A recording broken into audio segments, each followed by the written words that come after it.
زندہ ہیں۔ پہلی بات ماتم دکھاؤ، دوسری بات سبیل دکھاؤ۔ لڑتے اب اس میں کیا ہے؟ ماتم دکھاؤ، سبیل دکھاؤ، اسی پہ دانت لے رہا ہے۔ سبحان اللہ سبحان اللہ، کیا ہے اس میں؟ کون سے آپ نے تیر مارا ہے؟ کون سے آپ نے کوئی دلیل دی ہے؟ کیوں ہو؟ اہل بیت کے کردار پہ کیوں نہیں آتے؟ اہل بیت کی سیرت پہ کیوں نہیں آتے؟ اہل بیت کی سیرت کے پہلو پہ کیوں نہیں آتے؟ ان کی زندگی پہ کیوں نہیں آتے؟ ارے کربلا کے چشمدید گواہ کی بات پہ کیوں نہیں آتے؟ کربلا میں رہنے والوں کی بات پہ کیوں نہیں آتے؟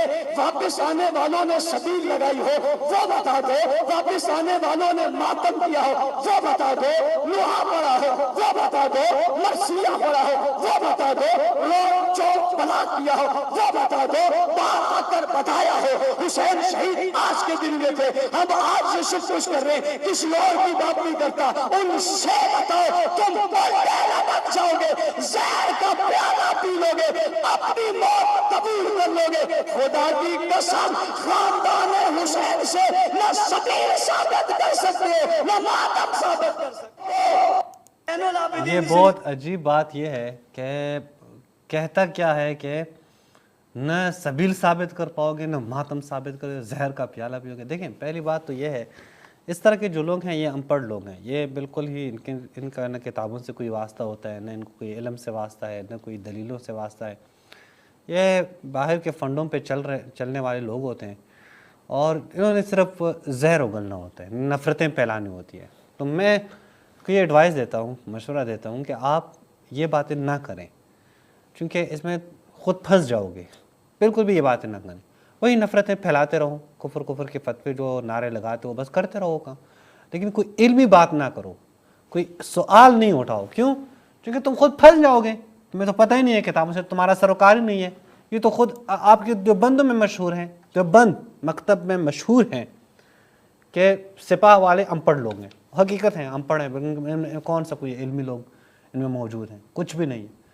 تو یہ باتیں نہ کریں، ورنہ اگر تم تھوڑے سے بھی پڑھ لے کے ہوتے کبھی نہ کہتے کہ زہر کا پیالہ پی لوں گا۔ یہ ثابت نہیں، کیونکہ ثابت ہے یہ چیزیں، اور بھائی یہ احادیث یا یہ دلائل بار بار دیے جاتے ہیں، بیان کیے جاتے ہیں، کیونکہ تمہیں پتہ نہیں ہے ان چیزوں کا، تم بے خبر ہو ان تمام دلائل سے، تم اصلا اس وادی میں ہی نہیں ہو، اس لیے زہر کا پیالہ پینے کی بات کر رہے ہو۔ وہ پیو گے بھی نہیں، یہ تو کنفرم ہے۔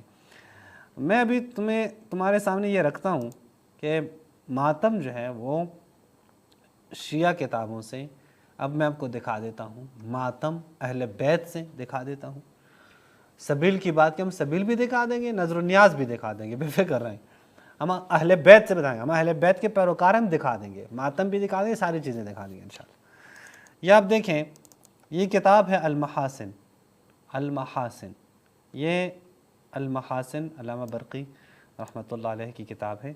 یہاں پہ آپ دیکھیں یہ روایت نمبر ہے 1564، اور اس باب میں 200 نمبر پہ جو روایت ہے دیکھ لیں کہ جب لما قتل الحسین ابن علی علیہم السلام، جب امام حسین علیہ السلام شہید ہوئے تو لبسنا نساء بنی ہاشم السواد، بنی ہاشم کے فاطمیات نے، بنی ہاشم کے عورتوں نے، ہاشمیات نے وہ بلیک لباس پہنا، اور کسی قسم کے گرمی اور سردی کی پرواہ نہیں کرتے تھے۔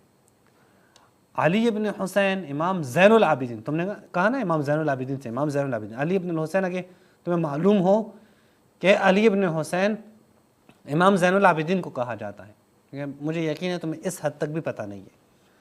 وکان علی ابن الحسین، امام زین العابدین علیہم السلام، وہ کیا کرتے تھے؟ یعمل لہن الطعام للمأتم، وہ عورتیں جب ماتم کرتی تھیں تو ان کے لیے نیاز کے بندوبست جو ہیں، کھانے کے جو بندوبست ہیں، وہ حضرت امام زین العابدین کیا کرتے تھے۔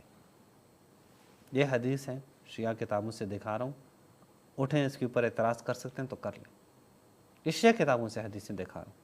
لیکن کیا کریں جب ان لوگوں کو معلوم ہی نہیں ہے، پتہ ہی نہیں ہے، تو کیا کریں؟ اب مزید دلائل بھی آپ کے سامنے رکھتا ہوں، مزید دلائل بھی آپ کے سامنے ہم پیش کرتے ہیں تاکہ تمہیں معلوم ہو جائیں کہ ہمارے ائمہ نے ماتم کیا ہے، ہمارے ائمہ نے مصائب کے وقت، مصیبت کے وقت ماتم کیا ہے، بلکہ اپنی قمیص پھاڑی ہے، گریبان پھاڑے ہیں ائمہ نے، موجود ہے ہماری کتابوں میں موجود ہے۔ تمہیں ان چیزوں سے سروکار نہیں ہے تو کیا کریں، ہم کیا کر سکتے ہیں؟ یہ دیکھیں، یہ بلکہ ہمارے ائمہ نے اس کام کے لیے انبیاء کی سیرت سے تمسک کیا ہے، انبیاء کی سیرت کا حوالہ دیا ہے۔ مثلا اگر آپ دیکھیں، یہ ہے تہذیب الاحکام، دیکھ لیں ذرا، تہذیب الاحکام، تہذیب الاحکام، شیخ الطائفہ شیخ طوسی رحمۃ اللہ علیہ، ان کی کتاب تہذیب الاحکام میں جزء ثامن 8ویں جلد پر صفحہ نمبر 325 پہ آپ دیکھیں، یہ روایت ہے، روایت معتبر روایت ہے۔ امام صادق علیہ السلام سے پوچھا گیا کہ ایک شخص کے بارے میں کہ جو اپنی قمیص پھاڑ دیں، کیا کہیں گے؟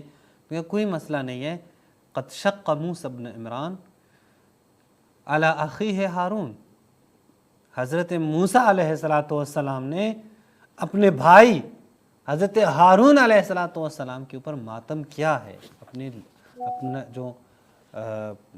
یعنی جو لباس ہے وہ پھاڑ دی ہے۔ اچھا، اسی طرح آپ اس کے نیچے دیکھیں، یہی روایت، وقد، یہی روایت ہے، یعنی وہی روایت ہے، وقد شققنا الجیوب، یہ بتا رہے ہیں پورا کہ کیا ہے، حضرت امام حسین علیہ السلام پہ فاطمیات نے، فاطمیات کہتے تھے نا کہ وہ جو موجود تھے، جو کربلا میں موجود، وَلَطَمْنَ الْخُدُودِ الفاطمیات، ماتم کیا ہے، کس نے؟ فاطمیات نے، علی الحسین ابن علی علیہم السلام، امام حسین علیہ السلام پہ۔ پھر امام علیہ السلام فرماتے ہیں وَعَلَى مِثْلِهِ تُلْطَمْ الْخُدُودِ وَتَشُقُّ أَوْ تُشَقُّ الْجُيُوبِ، حسین کی طرح ہی لوگوں کے اوپر ہی ماتم کیا جائے، ماتم کرنے کا حق ہے، حسین حقدار ہے کہ ان کے اوپر ماتم کیا جائے۔ یہ روایت یہ کاملاً درست ہے۔ یہاں پہ آپ دیکھیں روضۃ المتقین میں، یہ علامہ مجلسی رحمۃ اللہ علیہ، تقی مجلسی، یہاں پہ آپ دیکھ سکتے ہیں کہ وہ کیا کہتے ہیں، فی الموثق ذکر کیا ہے، روا شیخ فی الموثق، یعنی موثق روایت ہے، وہی روایت وہ نقل کرتے ہیں، اس کی سند کی تصحیح کرتے ہیں علامہ مجلسی رحمۃ اللہ علیہ۔ اب میں جاتا ہوں ایک اور دلیل آپ کے سامنے پیش کرتا ہوں، ایک اور دلیل بھی وہ رکھتا ہوں تاکہ تمہیں معلوم ہو جائیں کہ شیعہ اپنے ائمہ کی طرز پہ چل کر ماتم کرتے ہیں، شیعہ اپنے ائمہ کی سیرت پہ چل کر، اپنے ائمہ کے نقش قدم پر چل کر ماتم کرتے ہیں۔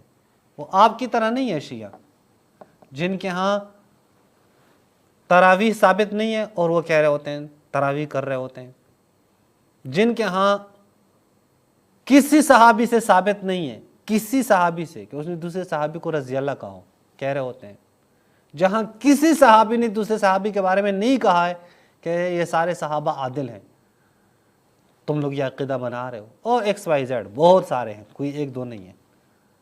یہ آپ دیکھیں وسائل الشیعہ، یہ وسائل الشیعہ علامہ حر عاملی رحمۃ اللہ علیہ، یہ ان کی کتاب ہے، یہاں حدیث نمبر 36,3634 نمبر پہ وہ ابو ہاشم الجعفری روایت نقل کرتے ہیں کہ ابو محمد علیہ السلام خرج ابو محمد فی جنازت ابی الحسن علیہ السلام، 11ویں امام عسکری علیہ السلام وہ اب امام ابو الحسن علیہ السلام کے جنازے میں نکلے، یعنی 10ویں امام کے جنازے، وقمیصہ مشقوق، اور قمیص پھٹی ہوئی تھی۔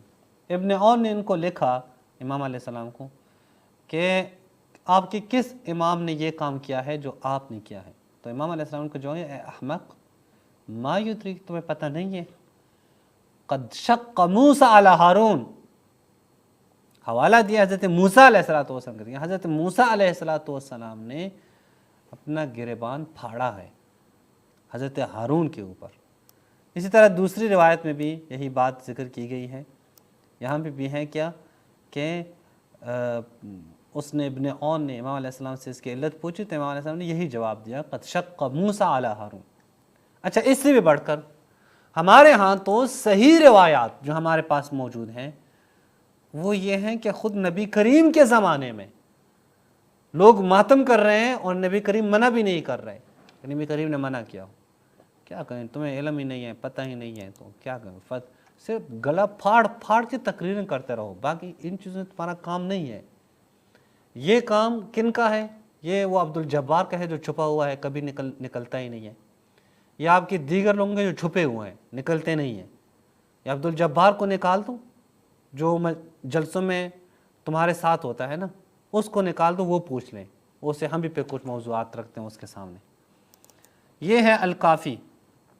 الکافی شیخ کلینی رحمۃ اللہ علیہ کی, اس کے روضۃ الکافی میں جزء ثامن 8ویں جلد پر صفحہ نمبر 170 پہ حدیث نمبر 502, سند بھی آپ دیکھ سکتے ہیں. امام صادق علیہ الصلوۃ والسلام سے روایت ہے کہ جب احد میں, غزوہ احد میں یہ افواہ پھیلی کہ حضرت رسول اکرم صلی اللہ علیہ وآلہ شہید ہو گئے ہیں, نساء الانصار قد خدشن الوجوہ, انصار کی جو بیویاں ہیں, انصار کی بیویاں خدشن الوجوہ, ان نے ماتم کیا تھا, اپنے چہروں کو زخمی کیا. ونشرن الشعور, اور اپنے بالوں کو انہوں نے بکھیر دیا تھا. وجززن النواصی وخرقن الجیوب وحزمن البطون, گریبانوں کو پھاڑ دیا تھا. وحزمن البطون, اور کھانا اپنے اوپر, او حرمن البطون, کھانا اپنے اوپر حرام کیا تھا. فلما رأینہ قال لہن خیرا, جب نبی کریم کو دیکھا کہ نہیں رسول اللہ تو شہید نہیں ہوئے ہیں, تو رسول اللہ نے انصار کی جب یہ حالت, انصار کی عورتوں کی جب یہ حالت دیکھی, تو رسول اللہ نے ان کے لیے دعا کی, اچھے کلمات سے ان کو پکارا, اور انہوں نے کہا کہ اب پردہ کر کے گھروں میں چلی جائیں. لیکن تمہیں ان چیزوں سے کیا سروکار, تمہیں کیا علم ان چیزوں سے, کیا پتہ. جس نے ساری زندگی صرف تقریریں کی ہوں, سٹیجوں پہ کھڑے ہو کر نفرتیں پھیلائی ہوں, اسے کیا پتہ دلیل کیا ہوتی ہے, حدیث کیا ہوتی ہے, کتابیں کیا ہوتی ہیں. تمہارا کیا سروکار ہے؟ تم بیٹھے رہو, یہ کرتے رہو, یہ جو کچھ کر رہے ہو, نفرتیں پھیلا رہے ہو. اور جن کو تم لوگوں نے مناظر کے طور پہ پیش کر رہے ہو اور اپنے جلسوں میں تقریری میں اسے کروا رہے ہو, اس کو چھپا کے رکھا ہوا ہے, وہ نکلتا بھی نہیں ہے. نکال دو نا, ان کو پتہ چل جائے کہ کتنا دم ہے ان میں. لہٰذا میں پھر بھی یہی کہتا ہوں کہ ان ابحاث میں کبھی بھی پڑھنے کی کوشش مت کرو, تمہیں کچھ پتہ نہیں ہے, تم ہمیشہ منہ کے بل کرو گے, شکست کھاؤ گے, کچھ بھی تمہیں پتہ نہیں ہے, ان چیزوں کا تمہیں علم ہی نہیں ہے, نہ تمہیں ہے, نہ تمہارے بڑے لدھیانوی کو ہے, نہ اس سے بڑے کسی اور کو تھے, نہ اس سے بڑے کسی اور کو ہیں. اگر تمہارے بڑوں میں سے کسی نے کوشش بھی کی ہے کہ کتاب لکھ لیں, تو اس کی کتاب بھی گواہ ہے کہ وہ کتنے ان پڑھ ہیں, وہ کتنے جاہل قسم کے لوگ ہیں. تو کرتے رہو جو کچھ کام کرنے, دہشت گردی تم لوگوں نے پھیلانی ہے, جو مظلوم لوگوں کو قتل کرنا ہے, جو خوف و ہراس پیدا کرنا ہے, وہی کام کرتے رہو. علمی میدان میں کودنے کی کوشش مت کرو. السلام علیکم ورحمۃ اللہ وبرکاتہ.